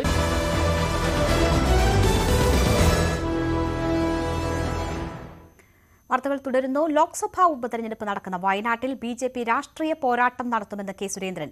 പാലക്കാട്ടേക്കും വട്ടിയൂർക്കാവിലേക്കും കെ മുരളീധരനെ സ്വാഗതം ചെയ്യുന്നുവെന്നും കെ സുരേന്ദ്രൻ പറഞ്ഞു. അല്ല, BJP ആണല്ലോ അവിടെ ശരിയായ നിലയിൽ മത്സരിക്കുന്നതെന്ന് ഇപ്പം മനസ്സിലായല്ലോ. ഇവർ വെറുതെ ഒരു ഷേഡ് ഓഫ് ഫൈറ്റ് ആണ് നടത്തുന്നത് എന്നുള്ളത് ആ പ്രസ്താവനയിൽ നിന്ന് വളരെ വ്യക്തമല്ലേ. അപ്പോൾ ഞങ്ങളെ സംബന്ധിച്ച് നല്ല മത്സരം ഉണ്ടാവും, നല്ല പൊളിറ്റിക്കൽ ഫൈറ്റ് ഞങ്ങൾ നടത്തും. INDA മുന്നണിക്കെതിരായി NDA നടത്തുന്ന രാഷ്ട്രീയ മത്സരം ശക്തമായിട്ട് ഞങ്ങൾ കാഴ്ചവെക്കും. അല്ല, അത് പാർട്ടി പാർലമെന്ററി ബോർഡ് തീരുമാനിക്കും. പാലക്കാട് ഞാൻ നേരത്തെ പറഞ്ഞല്ലോ, മുരളീധരനെ ഞാൻ നേരത്തെ സ്വാഗതം ചെയ്തിരുന്നു. അദ്ദേഹം ഇങ്ങനെയുള്ള സ്ഥലങ്ങളിലൊക്കെ പെട്ടെന്ന് പ്രത്യക്ഷപ്പെടുകയും അത്ഭുതങ്ങൾ കാഴ്ചവെക്കുമെന്ന് പറയുകയും ചെയ്ത ഒരാളാണല്ലോ. അപ്പോൾ അദ്ദേഹം ഇല്ലെന്ന് തോന്നുന്നു. ഇദ്ദേഹം വട്ടിയൂർക്കാവിലേക്ക് വന്നു എന്നാണ് പറഞ്ഞത്. വട്ടിയൂർക്കാവിലേക്ക് ഞാൻ വളരെയധികം 2 കൊല്ലം മുമ്പേ അദ്ദേഹത്തെ സ്വാഗതം ചെയ്യാം. രാഹുലിനും പ്രിയങ്കയ്ക്കും എവിടെ വേണേലും മത്സരിക്കാമെന്ന് ബിനോയ് വിശ്വം. അത് അവരുടെ സ്വാതന്ത്ര്യമാണ്. BJPക്ക് ശക്തിയേറെയുള്ള നോർത്ത് ഇന്ത്യയിൽ മത്സരിക്കണമോ, BJP ഒരിക്കലും ജയിക്കാത്ത വയനാട് തെരഞ്ഞെടുക്കണമോ എന്നും രാഹുലിനെ മൂക്കിന്റെ അപ്പുറം കാണാത്ത കേരളത്തിലെ കോൺഗ്രസുകാർ നിർബന്ധിച്ച് വയനാട്ടിൽ മത്സരിപ്പിച്ചതാണെന്നും ബിനോയ് വിശ്വം പറഞ്ഞു. രാഹുൽ ഗാന്ധിയെ വ്യക്തിപരമായി അന്നും ഇന്നും വിമർശിക്കുന്നില്ല. രാഹുൽ ഗാന്ധി മൂക്കിനപ്പുറം കാണാത്ത കേരളത്തിലെ കോൺഗ്രസ് നേതാക്കന്മാരുടെ സമ്മർദ്ദപ്രകാരം വയനാട്ടിലേക്ക് വന്നുവെന്നാണ് എൻ്റെ വിശ്വാസം. ഈ രാഷ്ട്രീയം രാഹുൽ ഗാന്ധിക്ക് മനസ്സിലാകും. ഞാൻ മനസ്സിലാക്കിയ രാഹുൽ ഗാന്ധിക്ക് ഈ രാഷ്ട്രീയം മനസ്സിലാക്കാൻ കെൽപ്പുണ്ട്, രാഷ്ട്രീയമായ ധാരണയുണ്ട്, ആശയ വ്യക്തതയുണ്ട്. ആ രാഹുൽ ഗാന്ധിയെ ദൂരക്കാഴ്ചയില്ലാത്ത രാഷ്ട്രീയ കൈയാളി ശീലിച്ച കേരളത്തിലെ കോൺഗ്രസ് നേതൃത്വം നിർബന്ധിച്ച് വയനാട്ടിൽ കൊണ്ടുവന്നു. രാഹുൽ ഗാന്ധി ജയിച്ചു. ആ വിജയത്തിൻ്റെ 2ാമത്തെ ആഴ്ച രാഹുൽ ഗാന്ധി രാജിവെച്ചു. ഇതായിരുന്നു കേരളത്തിലെ കോൺഗ്രസ് നേതാക്കളുടെ പദ്ധതിയെങ്കിൽ ഈ പദ്ധതിയുടെ ശില്പികൾക്ക്, കാരണക്കാർക്ക് തീർച്ചയായിട്ടും ഇതുപോലൊരു പൊളിറ്റിക്കൽ എന്താ പറയേണ്ട വാക്ക്, ആ വാക്ക് എന്താണോ ആ വാക്ക് അതിലേക്ക് രാഹുൽ ഗാന്ധിയെ പോലൊരു വലിയ മനുഷ്യനെ വലിച്ചിഴക്കേണ്ട കാര്യമില്ലായിരുന്നു. അവർ കൊണ്ടുവന്നു. എന്തായാലും അവർ രാജിവെപ്പിച്ചു. വീണ്ടും ലക്ഷം വരുന്നു. ഞങ്ങൾ മത്സരിക്കും. രാഹുൽ ഗാന്ധിയുടെ 54ാം ജന്മദിനം ആഘോഷിച്ച കോൺഗ്രസ് AICC ആസ്ഥാനത്ത് രാഹുലിന്റെ ജന്മദിനം നേതാക്കളും പ്രവർത്തകരും ആഘോഷമാക്കി. കേക്ക് മുറിച്ചാണ് പിറന്നാൾ മധുരം പങ്കുവച്ചത്. മല്ലികാർജ്ജുൻ ഖർഗെ, പ്രിയങ്ക ഗാന്ധി അടക്കമുള്ളവർ AICC ആസ്ഥാനത്ത് ജന്മദിനാഘോഷങ്ങൾക്കെത്തി. മുഖ്യമന്ത്രിമാരായ MK സ്റ്റാലിൻ, രേവന്ത് റെഡ്ഡി, സമാജ്വാദി പാർട്ടി നേതാവ് അഖിലേഷ് യാദവ് അടക്കം നിരവധി നേതാക്കളും രാഹുലിന് ജന്മദിനാശംസകൾ നേർന്നു.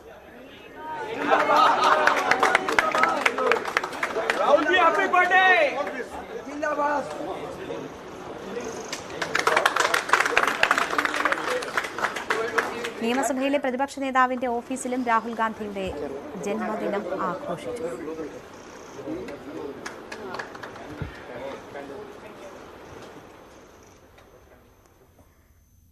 പെരിയാർ മത്സ്യക്കുരുതിയിൽ പ്രധാന വില്ലനായത് സൾഫൈഡ് തന്നെ. അമോണിയയുടെ വലിയ സാന്നിധ്യവും ശരിവെച്ച കുഫോസിന്റെ അന്തിമ പഠന റിപ്പോർട്ട്. ഈ 2 രാസവസ്തുക്കൾ ധാരാളമായി എത്തിയതാണ് കാരണം. പ്രാഥമിക റിപ്പോർട്ടിലെ കണ്ടെത്തൽ ശരിവെക്കുന്നതാണ് കുഫോസിന്റെ അന്തിമ റിപ്പോർട്ടും. രാസവസ്തുക്കളുടെ സാന്നിധ്യമുണ്ടെന്ന് വ്യക്തമാക്കുന്ന റിപ്പോർട്ട് കിട്ടിയിട്ടില്ല എന്നാണ് സർക്കാർ പറഞ്ഞത്. ഒരിടവേള കൂടി.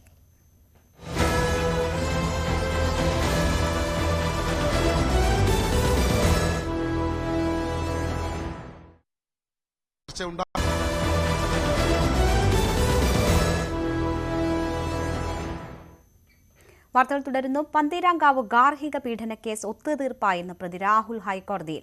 FIR റദ്ദാക്കണമെന്നാവശ്യപ്പെട്ടുള്ള രാഹുലിന്റെ ഹർജിയിൽ സർക്കാരിനോട് ഹൈക്കോടതി നിലപാട് തേടി. പന്തീരങ്കാവ് ഗാർഹിക പീഡന കേസിൽ പരാതിക്കാരിയുടെ സത്യവാങ്മൂലം പരിഗണിച്ച് തനിക്കെതിരായ ക്രിമിനൽ കേസ് റദ്ദാക്കണമെന്നാവശ്യപ്പെട്ടാണ് രാഹുൽ ഹൈക്കോടതിയെ സമീപിച്ചത്. എല്ലാ കാര്യങ്ങളും ഒത്തുതീർപ്പായതിനാൽ കേസിലെ FIR റദ്ദാക്കണമെന്നും ഹർജി പരിഗണിക്കവേ രാഹുലിന്റെ അഭിഭാഷകൻ കോടതിയെ അറിയിച്ചു. പരാതിക്കാരിയുടെ സത്യവാങ്മൂലവും കോടതിയിൽ ഹാജരാക്കിയിട്ടുണ്ട്. വിഷയത്തിൽ സർക്കാർ നിലപാട് അറിയിക്കാൻ കോടതി നിർദ്ദേശം നൽകി. സർക്കാർ, പന്തീരങ്കാവ് SHO, പരാതിക്കാരി എന്നിവർക്കാണ് നോട്ടീസ് അയച്ചത്. താനും പരാതിക്കാരിയും തമ്മിലുണ്ടായിരുന്ന തെറ്റിദ്ധാരണകൾ മാറുകയും ഒന്നിച്ചു ജീവിക്കാൻ തീരുമാനിക്കുകയും ചെയ്ത സാഹചര്യത്തിൽ ക്രിമിനൽ കേസ് റദ്ദാക്കണമെന്നാണ് പ്രധാന ആവശ്യം. അതേസമയം അന്വേഷണ സംഘം മറുപടി നൽകാൻ 5 ആഴ്ച സമയം ചോദിച്ചിട്ടുണ്ട്. പന്തീരങ്കാവ് പോലീസിന് നോട്ടീസ് ലഭിച്ച ശേഷം പോലീസ് വീണ്ടും പെൺകുട്ടിയുടെ മൊഴി രേഖപ്പെടുത്തും. അന്വേഷണ സംഘം മറുപടി കോടതിയെ അറിയിക്കുന്നതോടെ കേസ് അവസാനിക്കുമെന്നാണ് പ്രതീക്ഷയെന്ന് പ്രതിഭാഗം അഭിഭാഷകൻ ഷമീം ബക്സാൻ പ്രതികരിച്ചു. കേസ് ഇന്ന് ബഹുമാനപ്പെട്ട കോടതി പരിഗണിച്ചു. കേസ് ഇൻസ്ട്രക്ഷന് വേണ്ടിയിട്ട് പന്തീരങ്കാവ് പോലീസിലേക്ക് ഇൻസ്ട്രക്ഷൻ നോട്ടീസ് അയക്കുകയും ആയത് 6/8 കേസ് വെച്ചിട്ടുള്ളത്. പ്രോസിക്യൂഷൻ സൈഡിൽ നിന്ന് 307 ഉണ്ടെന്നും ആയതുകൊണ്ട് തന്നെ കുറ്റപത്രം സമർപ്പിക്കാൻ സമയം വേണമെന്നും പറഞ്ഞതിൻ്റെ അടിസ്ഥാനത്തിലാണ് കേസ് 6/8 വെച്ചിട്ടുള്ളത്. 2024 മെയ് 30 പരാതിക്കാരി എനിക്ക് ബഹുമാനപ്പെട്ട ഹൈക്കോടതി മുമ്പാകെ അഫിഡവിറ്റും വക്കാലത്തും നൽകിയിരുന്നു. ആ ഡോക്യുമെന്റ് പ്രകാരമാണ് ബഹുമാനപ്പെട്ട ഹൈക്കോടതി മുമ്പാകെ ഞാൻ കോഷ് ചെയ്യാൻ നൽകിയിട്ടുള്ളത്. വീട്ടുകാരുടെ സമ്മർദ്ദത്തെ തുടർന്നാണ് രാഹുലിനെതിരെ ഗാർഹിക പീഡന പരാതി നൽകിയതെന്ന് വ്യക്തമാക്കുന്ന വീഡിയോ കഴിഞ്ഞ ദിവസം പരാതിക്കാരി പുറത്തുവിട്ടിരുന്നു. എന്നാൽ ആരുടെയോ സമ്മർദ്ദത്തിന് വഴങ്ങിയാണ് പരാതിക്കാരി മൊഴി മാറ്റിയതെന്നായിരുന്നു വീട്ടുകാരുടെ ആരോപണം. കഴിഞ്ഞ ദിവസം മജിസ്ട്രേറ്റിന് മുന്നിൽ ഹാജരാക്കിയപ്പോൾ വീട്ടുകാർക്കൊപ്പം പോകാൻ താൽപര്യമില്ലെന്ന് അറിയിച്ച യുവതി ഡൽഹിയിലേക്ക് മടങ്ങിയിരുന്നു. ന്യൂസ് 18 കൊച്ചി. പൂവച്ചൽ ഖാദർ മാധ്യമ പുരസ്കാരം ന്യൂസ് 18. മികച്ച ക്രൈം റിപ്പോർട്ടർക്കുള്ള പുരസ്കാരം BV വിനോദിന് ലഭിച്ചു. ഈ മാസം 21 നടക്കുന്ന പരിപാടിയിൽ പുരസ്കാരം സമ്മാനിക്കും.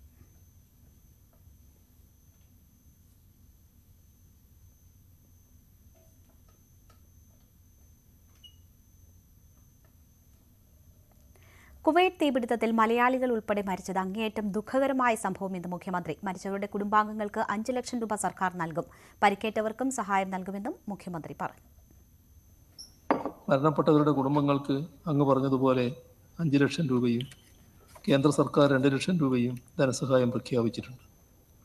പരിക്കേറ്റവരുടെ കുടുംബത്തിന് സംസ്ഥാന സർക്കാർ 1 ലക്ഷം രൂപയുടെ സഹായവും പ്രഖ്യാപിച്ചിട്ടുണ്ട്. ഇതിനു പുറമെ സഹായഹസ്തവുമായി എത്തിയ വ്യവസായികളെയും വ്യക്തികളെയും നമുക്ക് നന്ദിയോടെ സ്മരിക്കാം. നികത്താനാകാത്ത ഈ നഷ്ടത്തിൽ കുടുംബാംഗങ്ങൾക്കും സുഹൃത്തുക്കൾക്കും നാടിനാകെയും ഉണ്ടായ ദുഃഖത്തിൽ പങ്കുചേരുകയാണ്. കുടുംബാംഗങ്ങളെ അഗാധമായ ദുഃഖം അറിയിക്കുകയും ചെയ്യുന്നു. പരിക്കേറ്റവർ എത്രയും വേഗം സാധാരണ ജീവിതത്തിലേക്ക് മടങ്ങി വരട്ടെ എന്ന് പ്രത്യാശിക്കുന്നു. നിയമസഭയിൽ കോളനി എന്ന പദം പ്രയോഗിച്ച മന്ത്രി കെ രാജനെ തിരുത്തി ഡെപ്യൂട്ടി സ്പീക്കർ ചിറ്റയം ഗോപകുമാർ. പദം പിൻവലിക്കുന്നതിന് മുൻപ് തയ്യാറാക്കിയതാണ് താൻ വായിച്ചതെന്ന് മന്ത്രി പറഞ്ഞു. ഇന്ന് പറയുമ്പോൾ ശ്രദ്ധിക്കണമെന്ന് ഡെപ്യൂട്ടി സ്പീക്കർ മന്ത്രിയോട് പറഞ്ഞു. മന്ത്രി പിന്നീട് തിരുത്തി നഗർ എന്നാക്കി വായിച്ചു. ഇവിടെ അങ്ങ് സൂചിപ്പിച്ചതുപോലെ ഒരങ്കോക്കുന്ന്, തലയാട്, മണ്ടോപ്പാറ എന്നീ കോളനികളിലായി താമസിച്ചു മിനിസ്റ്റർ കോളനി എന്ന പദം ഒഴിവാക്കാൻ ഉത്തരവിട്ടിട്ടുണ്ട്. ഞാനത് അതിന് മുമ്പ് തയ്യാറാക്കിയ സാർ, ഞാനത് അല്ല, ആ ഒരങ്കോക്കുന്ന്, തലയോട്, മണ്ടോപ്പാറ നഗറുകളിൽ താമസിക്കുന്ന 54 കുടുംബങ്ങൾക്ക് പട്ടയം അനുവദിക്കണമെന്ന ബഹു അംഗം ഉന്നയിച്ച വിഷയം വളരെ ഗൗരവത്തോടെ തന്നെ സർക്കാർ കാണുന്നു. മലയാള സിനിമാ താരങ്ങളുടെ സംഘടനയായ അമ്മയുടെ പ്രസിഡന്റായി നടൻ മോഹൻലാലിനെ വീണ്ടും തെരഞ്ഞെടുത്തു. എതിരില്ലാതെയാണ് മോഹൻലാലിന്റെ വിജയം. 3ാം തവണയാണ് മോഹൻലാൽ അമ്മ പ്രസിഡന്റാകുന്നത്. ജനറൽ സെക്രട്ടറി, വൈസ് പ്രസിഡന്റ് സ്ഥാനത്തേക്ക് മത്സരം നടക്കുന്നു. 1/4 നൂറ്റാണ്ടായി അമ്മയുടെ വിവിധ ഔദ്യോഗിക പദവികളിൽ തുടരുന്ന ഇടവേള ബാബു ജനറൽ സെക്രട്ടറി പദവി ഒഴിഞ്ഞതോടെയാണ് ആ സ്ഥാനത്തേക്ക് മത്സരമുണ്ടായത്. ജനറൽ സെക്രട്ടറി സ്ഥാനത്തേക്ക് സിദ്ദിഖ്, കുക്കു പരമേശ്വരൻ, ഉണ്ണി ശിവപാൽ എന്നിവരാണ് മത്സരിക്കുന്നത്. വൈസ് പ്രസിഡന്റ് സ്ഥാനത്തേക്ക് ജഗദീഷ്, ജയൻ ചേർത്തല, മഞ്ജു പിള്ള എന്നിവർ മത്സരിക്കും. ജൂൺ 30 നടക്കുന്ന സംഘടനയുടെ വാർഷിക പൊതുയോഗത്തിൽ തെരഞ്ഞെടുപ്പ് നടത്തും.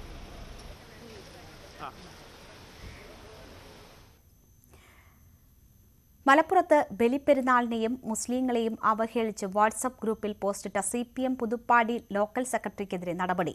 മുൻ പഞ്ചായത്ത് അംഗം കൂടിയായ PK ഷൈജലിനെ ലോക്കൽ സെക്രട്ടറി സ്ഥാനത്ത് നിന്ന് നീക്കി.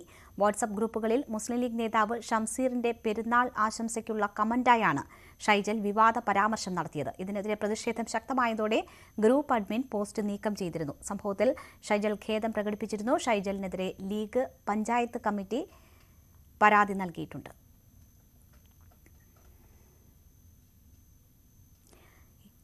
ഇനി ഇന്നത്തെ സ്വർണം വെള്ളി നിരക്കുകൾ. കവിത ഗോൾഡ് ആൻഡ് ഡയമണ്ട്സ് ഇന്നത്തെ സ്വർണം വെള്ളി നിരക്കുകൾ നിങ്ങൾക്കായി സമർപ്പിക്കുന്നത് wedding collections from Kavitha gold and diamonds. സ്വർണം 22 ക്യാരറ്റ് ഗ്രാമിന് 6605 രൂപ, പവന് 52,840 രൂപ. സ്വർണം 18 ക്യാരറ്റ് ഗ്രാമിന് 5815 രൂപ, പവന് 44,120 രൂപ. വെള്ളി ഗ്രാമിന് 94 രൂപ, കിലോഗ്രാമിന് 94,000 രൂപ. കവിത ഗോൾഡ് ആൻഡ് ഡയമണ്ട്സ് ഇന്നത്തെ സ്വർണം വെള്ളി നിരക്കുകൾ നിങ്ങൾക്കായി സമർപ്പിക്കുന്നത് wedding collections from Kavitha gold and diamonds. News updates പൂർണ്ണമാകുന്നു. നമസ്കാരം.